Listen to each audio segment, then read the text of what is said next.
Now, we're going to be talking about how we hurt our own feelings in just a few minutes. But before we do, I'd like to ask how many of you have actually done a study of the Course in Miracles? A daily study. There's 3 parts to it. There's the text. You can put your hands down, I saw. And there's the text. And then there's the workbook, which is 365 lessons, which is obvious, one for each day, and the manual for teachers. And it's a very large book. And so most of you, and how many of you have not? You've heard of the Course, you've heard it quoted, but you've never really done a deep study of it. Are there any hands for that? Okay, there's a few of you. So, I'd like to talk a little bit about how it came to be. For many of us, that's going to be a review because you've already know how it came to be. It is a channeled work, and I don't let that bother me. It supposedly comes from Jesus or the universal Christ. At points in the book, it says, as I said before, and it's in our Bible, he will give a quote. So it sounds like it actually comes from the person of Jesus. But I think all inspired works come from somewhere, from our higher self. So it probably, if you really look at it, all works that are meaningful are channeled. But this comes from 2 people, Helen Schucman and Bill Thetford. And both of them were professors at Columbia University at the College for Physicians and Surgeons. And the 2 of them were in the behavioral sciences, psychology and that sort of thing. They didn't get along at all. Helen felt that Bill took her thoughts and her writings and presented them in a bigger place as his own. He thought she was sensitive and overprotective and departmental. They didn't get along. And this goes on for quite a long time, and they really didn't care for each other. But they worked in the same department. Finally, one day, Bill Thetford, give him credit, came to Helen and said, there has got to be a better way. We're in behavioral sciences, for goodness sake. There has to be a better way. And she said, I'm really glad you brought this up because it's been bothering me so much. I can't get it off my mind. I leave here at night. I'm thinking about it. It's on my mind constantly, this constant turmoil. And she said, I'm even beginning to doubt my own sanity because I keep hearing a voice telling me something.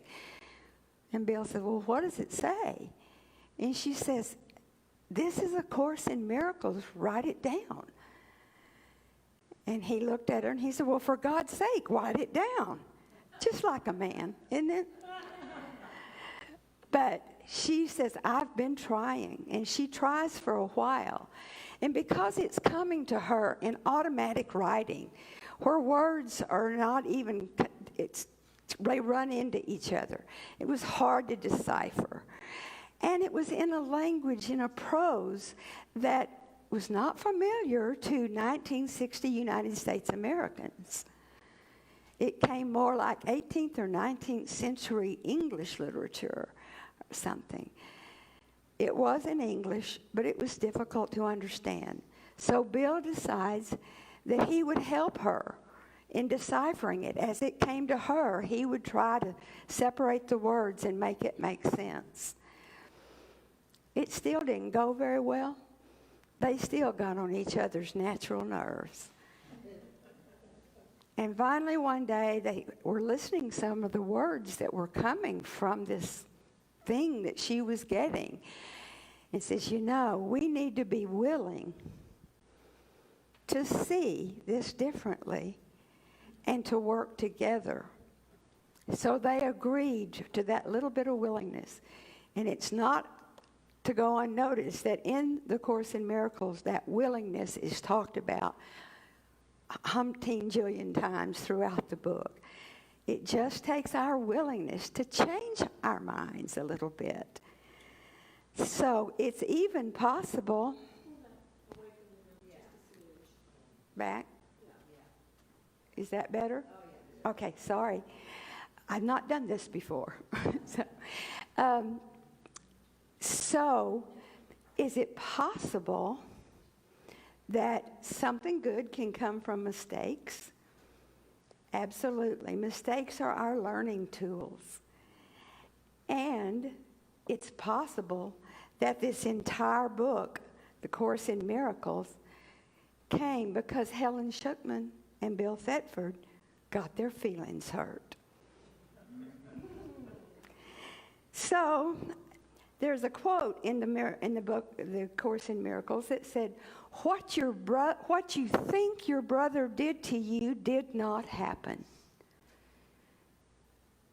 The first time I heard that, I went, yes it did. But it says, what you think your brother didn't happen. Something probably did happen that caused your feelings to be in an uproar, but it's not what you thought it did. It's something else. We gave it the interpretation. We have no idea what their position was, what was happening in their life right then, or what past things made them act the way they do. So that was the first thing that was difficult to take. I had to change my mind about that. If somebody said to you that nothing that happens to you doesn't really happen to you, and that all things are neutral, and that you don't have to be upset about anything, would you believe it? No, we don't. And that's because we interpret things differently. Each of us do. It's the same thing as when you see an accident. And you will report it this way, I will report it this way, and still a third person might see it differently. So when we get our feelings hurt, we need first to look at ourselves and what brought that hurt to us. Now, I'm going to tell you of the first time that I first realized that I had hurt my own feelings. It was several years ago, I think 5 or 6 years ago. And is that still okay? Okay. And my youngest son, was celebrating going to be 50. Yes, I'm that old. But he was going to be 50, and he was having a big party. And he lives down in Florida. And I heard about it from a friend. I knew nothing about this party. Immediately, I thought he didn't want me to come. For sure, he didn't want me to come, or he would have said something. This goes on for about 5 days. I'm calling, this was during Rev K's time, I'm calling her, and she's consoling me. And for about 5 days, I had tears. I talked to Bill. I said, they don't want us to come. They're ashamed of us in some way. I don't know why, but they don't want me to come. And that's just so upsetting, my own son. And how can this be? And then one day, my older son came, and he said, are you going to the party at Kyle's? And I said, well, I wasn't invited. And he said, invited? He put it on Evite on Facebook. Well, those of you that know me, I'm not real technical. I didn't know what an Evite was. It turns out that he didn't put out invitations. It was just for anybody that wanted to come help him celebrate 50 years. I had spent 5 days hurting my own feelings.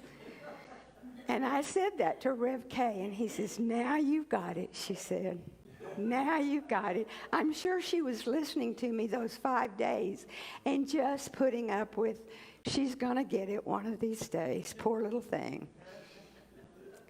There's another time that was when I really hurt my own feelings, but there's another time that I didn't respond in love to a situation. Ever been there? Responding in love takes some thinking, consideration, contemplation, all those things.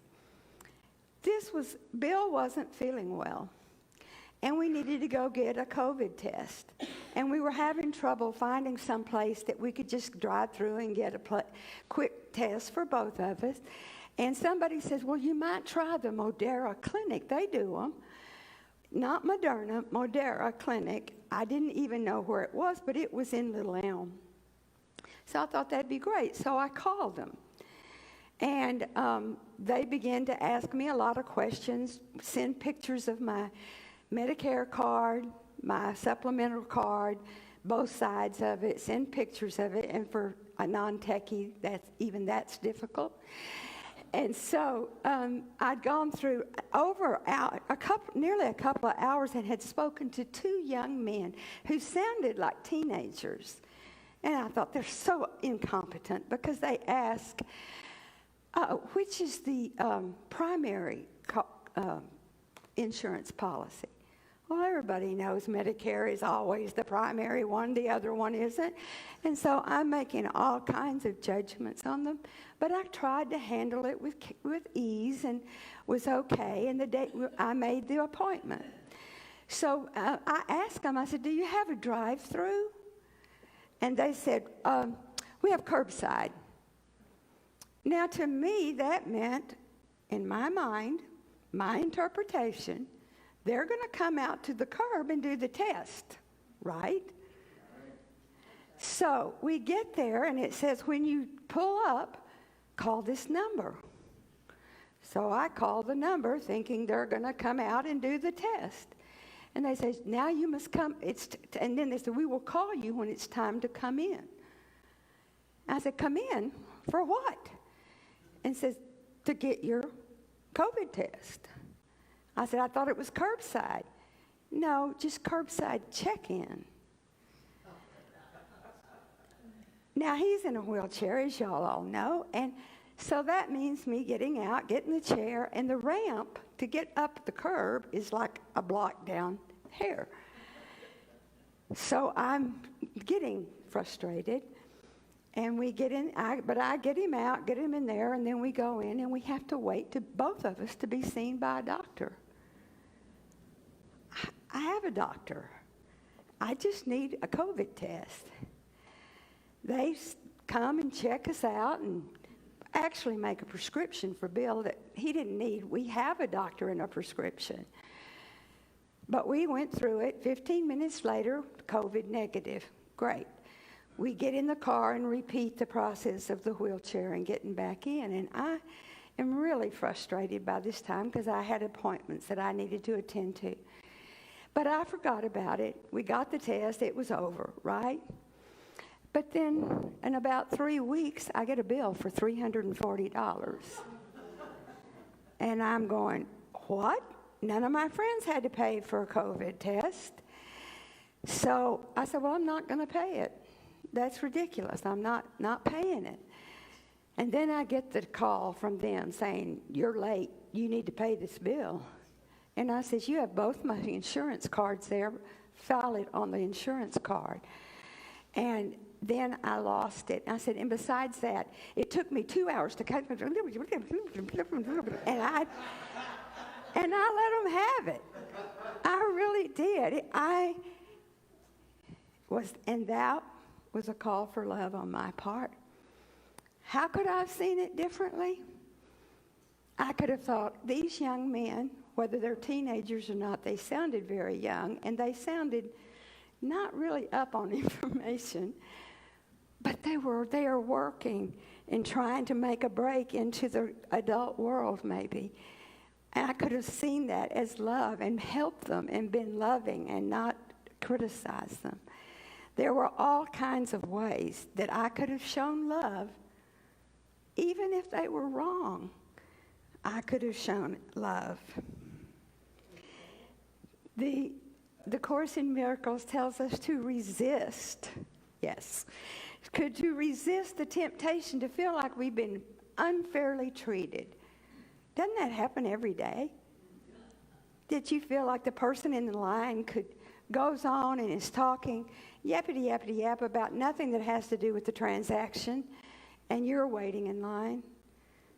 Or the person in the drive-through line that doesn't pull all the way up so the people behind them can place their order. Or that person that, I can tell that you know what I'm talking about. So, or the person that on the drive that cuts you off on the freeway, instead of the finger or a message like that, a blessing. God bless you. I hope you get there safely.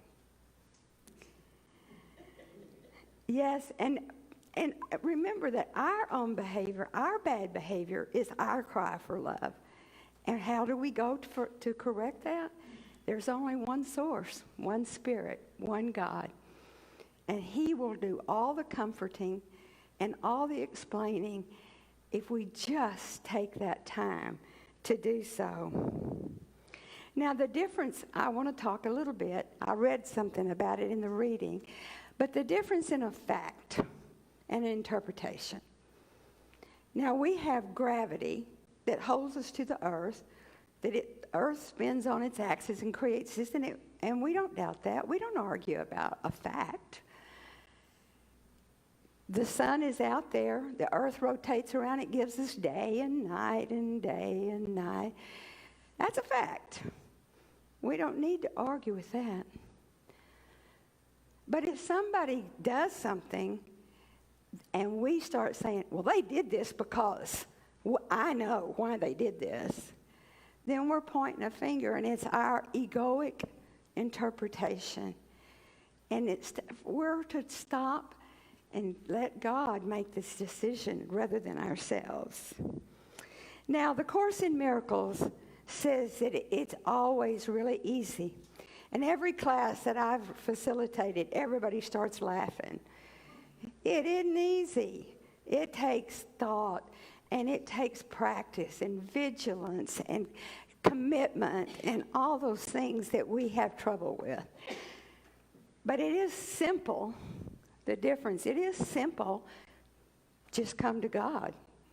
Can't be any simpler than that. It's just our egos that keep us wanting to interpret things as we go. I remember watching Oprah on TV one day, and she had Deepak Chopra on. And she asked him this question. She said, how in the world do you stay so calm all the time? I've never seen your feathers get ruffled. I've never seen that happen. How do you manage that? And he simply replied, I don't react. That has stuck with me for many, many years. I don't react. He went on to say that it doesn't mean that I didn't respond or do what was mine to do in that situation. It's hard to look at something like Uvalde with 19 children and 2 teachers murdered. It's hard to look at that. But we can look at the shooter. He needed to do something for attention. It was a huge, huge cry for love. Somehow, this young man had not been given the attention and the love that he needed.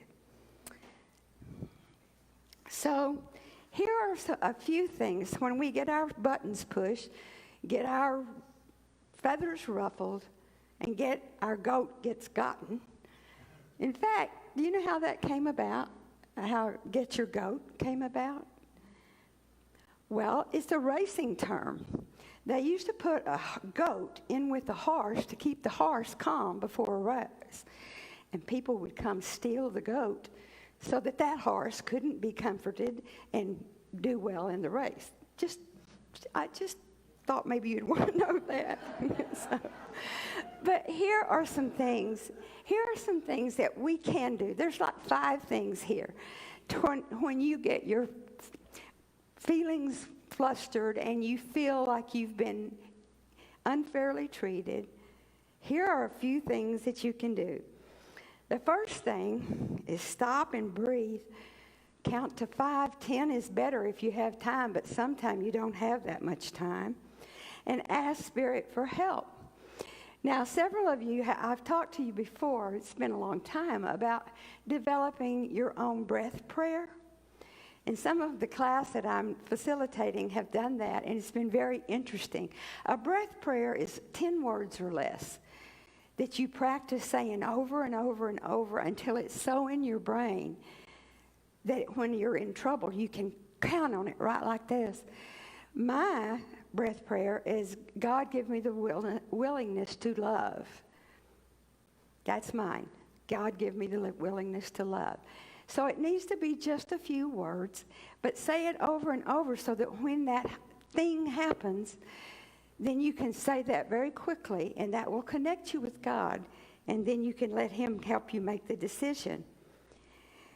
Remember that our interpretation of what just happened is probably 99% wrong, because we don't know what the other person was going through. It's as simple as that. Remember, the Course says it's our thoughts alone that cause us pain, and we're very creative in these interpretations. And remember at all times that all bad behavior, it's not saying that people don't act badly. It's just saying that all bad behavior is always a call for love. And if I am not at peace after all this has happened, then I must have chosen wrongly. Because if I've let go and let God, we will be at peace. And then number 5 is experience the joy of extending love instead of the negative egoic reactions that we have. But if we fail to do any of these things, just remember to forgive yourself and learn from it. Our mistakes are a learning tool. Thank you.